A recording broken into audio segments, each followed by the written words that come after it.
बाणासुर वध, जिसे हरिहर युद्ध भी कहा जाता है, की कथा प्रस्तुत की है। यह प्रसंग श्रीमद् भागवत पुराण के 10वें स्कंध में विस्तार से वर्णित है। क्या आप जानते हैं कि इतिहास में एक ऐसा समय भी आया था जब ब्रह्मांड के दो सबसे शक्तिशाली देवता भगवान शिव और भगवान श्री कृष्ण एक दूसरे के विरुद्ध युद्ध के मैदान में उतर आए थे। क्यों हुआ था यह महायुद्ध? चलिए जानते हैं आज की इस वीडियो में। बाणासुर एक महान योद्धा और भगवान शिव का परम भक्त था। उसने अपनी कठिन तपस्या से शिव जी को प्रसन्न किया और उनसे 1000 भुजाओं का वरदान मांगा। शिव जी ने उसे सुरक्षा का वचन भी दिया, लेकिन शक्ति आते ही बाणासुर को अहंकार हो गया और वह ऋषियों और देवताओं को सताने लगा। कहानी में मोड़ तब आया जब बाणासुर की पुत्री उषा को सपने में श्री कृष्ण के पौत्र अनिरुद्ध से प्रेम हो गया।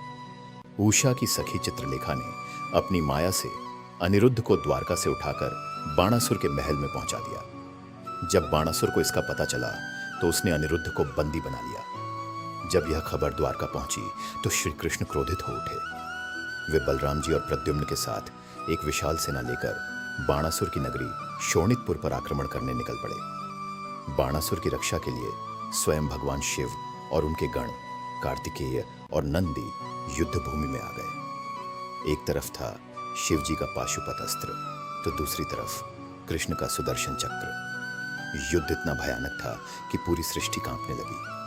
तब कृष्ण ने जृंभण अस्त्र का प्रयोग किया, जिससे शिव जी की सेना कुछ समय के लिए निद्रा में चली गई। अंत में श्री कृष्ण ने बाणासुर की भुजाएं काटनी शुरू की। जब उसकी केवल 4 भुजाएं बचीं, तब भगवान शिव ने मध्यस्थता की और श्री कृष्ण से बाणासुर को जीवन दान देने का अनुरोध किया। कृष्ण ने कहा कि वे बाणासुर का वध नहीं करेंगे, क्योंकि वह प्रहलाद का वंशज है, लेकिन उसका अहंकार चूर करने के लिए उसकी अतिरिक्त भुजाएं काट दी गईं। अंत में बाणासुर को अपनी गलती का एहसास हुआ और उषा अनिरुद्ध का विवाह संपन्न हुआ। यह कथा हमें सिखाती है कि शक्ति चाहे कितनी भी हो, अहंकार हमेशा पतन का कारण बनता है। साथ ही यह सिद्ध करती है कि हर और हरि यानी शिव और विष्णु एक ही हैं। भगवान शिव ने यह स्पष्ट किया था कि हर, शिव और हरि, विष्णु में कोई भेद नहीं है। शिव जी ने बाणासुर की रक्षा का वचन दिया था, इसलिए वे लड़े, और श्री कृष्ण को अनिरुद्ध को मुक्त कराना था, इसलिए वे लड़े। अंत में जीत सत्य की हुई और बाणासुर का अहंकार नष्ट हुआ। अगर आपको यह पौराणिक कथा अच्छी लगी हो तो वीडियो को लाइक करें और हमारे चैनल को सब्सक्राइब करना न भूलें। जय श्री कृष्णा। हर हर महादेव।